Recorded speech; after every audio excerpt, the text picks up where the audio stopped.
இப்படியே வருவீங்க. அண்ணா ஓகேவா? திவேஸ் அண்ணா ஹாய். வாழ்ந்த இடம் நான் வந்துட்டேன், நீங்க வருவீங்களா? எப்படி இருக்குன்னு பாருங்க. டீ பார்த்து இந்த வீடு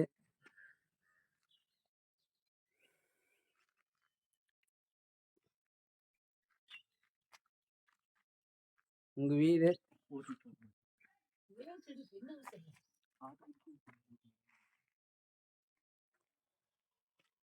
இந்த தொட்டி பார்த்தா ரொம்ப இதா இருக்கு. பழைய மறக்க முடியாத தட்டி. உள்ள இறங்கி ஆடு வைப்பெல்லாம் பத்தாது.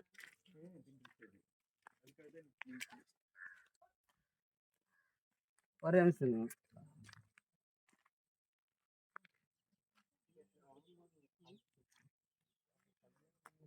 தொட்டி குளிக்கலான்ட்டுக்கிற வரையாண்ணா குளிக்கலாம்.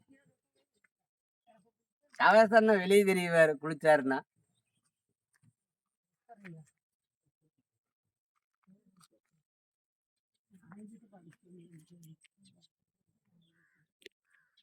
தும்புச்சு தும்புனுங்காட்டி சரி நம்மள தும்புது எச்சரிக்கை பண்ணுது. ஆமா அதனால ஜாக்கிரதையா இருக்கு. அது என்னங்குதுன்னா அவருடைய பாசையில அது வந்து எச்சரிக்கை.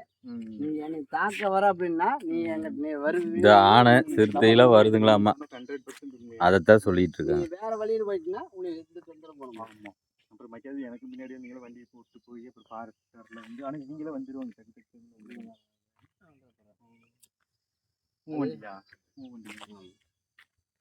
இதாங்க ஃபாரஸ்ட். டீப் ஃபாரஸ்ட் ஆயிடுச்சு. அன்னைக்கெல்லாம் யார் வேணாலும் உள்ள போகலாம், ஆடு மேய்க்கல எல்லாமே இருந்துச்சு.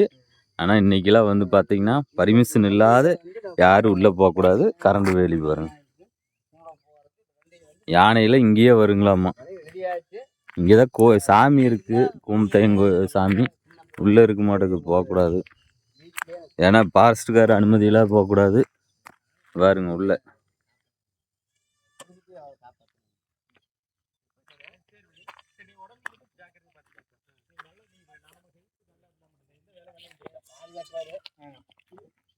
ஆசைப்பட்டு வெளியே வரவங்க. போன் நம்பர் இருக்குல்ல, ராம்குமார் வந்து வாத்தியாரா? ஆமா குருகுலத்தில் இருக்கிற அப்படி கோபியா? கோபி குருகுலம்.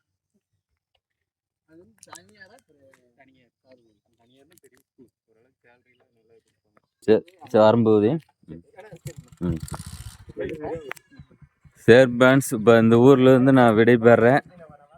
நீ கிளம்பலாம், நம்ம இங்கே வந்தாச்சு. நீ நம்ம பொழப்ப நம்ம பார்க்கணும். அதனால் இப்போ நைட்டே போகிறதா இல்லை காலையில் விடிகாலையில் நேரமாக போகிறதா எனக்கு தெரியலைங்க. இந்த வாழ்ந்த இடத்த பார்க்கனா ரொம்ப சந்தோஷமாக இருக்குது. வருஷத்துக்கு ஒரு டைம் வந்து இவ்வளோ ஃப்ரீயாக இருப்பேன். மற்ற டைம் ஏதாவது ஒரு சோழி இதுனாத்தான் வருவேன். அப்படி அதை பார்த்துட்டு போயிடுவேன், இங்கே வரமாட்டேன். ஆனால் என் சொந்த ஊருக்கு வந்தாவே எனக்கு மனசுக்கு ரொம்ப மகிழ்ச்சியாக இருக்குது. எவ்வளோ கஷ்டம் இருந்தாலும் அது அப்படியே பனி போல் போயிருங்க. அதனால தான் நான் வந்துடுறேன். எனக்கு வந்து பார்த்திங்கன்னா வியாபாரம் செய்யணும், 4 காசு சம்பாதிக்கணும். ஏன்னா இது வரைக்கும் நான் வந்து சம்பாரித்தேன், ஆனால் என்னை வந்து நம்பிக்கை வச்சு ஏமாற்றிட்டு எல்லாம் போயிட்டாங்க. அதனால் நான் ரொம்ப கஷ்டப்படுறேன், சிரமப்படுறேன். அவங்களுக்கு தெரியும், வீடியோ பார்த்தாங்கன்னா கண்டிப்பாக தெரியும். அந்த சிவாங்கிற ஒருத்தவன் சீட்டில் என்கிட்ட நிறையா போட்டு எடுத்துட்டு போயிட்டான். அப்புறம் கிருஷ்ணன் இல்லை போ கிருஷ்ணன் அப்படித்தான் என்கிட்ட சஞ்சனா குழந்தைக்கும் போது சீட்டை போட்டு அவனுமே எடுத்துகிட்டு எங்கேயோ போயிட்டா, தரைமறைவு ஆகிட்டாங்க. நான் அதுக்காக இப்போ கஷ்டப்படுறேன். கண்டிப்பாக இவங்களாம் ஏமாத்திருந்தா என் சொந்த ஊருக்கு வந்தால் 2 நாள் 3 நாள் இருந்துட்டு சந்தோஷமாக இங்கே ஜாலியாக இருந்துட்டு போவேன். இப்போ வந்து என் சூழ்நிலை வந்து போய் ஆகணும். ஏன்னா என்னால் ஒரு நாளுங்கிறது மட்டும்தான் சமாளிக்க முடியும், வாரக்கணக்கு சமாளிக்க முடியாது. அதனால் நான் வந்து ஊருக்கு நான் கிளம்பணுங்க. சரி ஃப்ரெண்ட்ஸ், இப்போ இது வந்து சின்ன வீடியோ. அப்புறம் நான் இந்த வீடெல்லாம் பார்த்திங்கன்னா நம்ம பழைய வீடு இருந்தது எல்லாத்தையுமே உங்களுக்கு வீடியோ எடுத்திருப்பேன். அங்கே தான் நாங்கள் இருந்தோம். அந்த இடத்துல தான் நாங்கள் விளையாண்டோம், துள்ளி குதித்து விளையாண்டோம், டிவி பார்த்தோம். அங்கே வந்து நிறைய பேர் இருந்தாங்க, எங்கள் சோடு பசங்க பிள்ளைகள்லாம் இருந்தாங்க.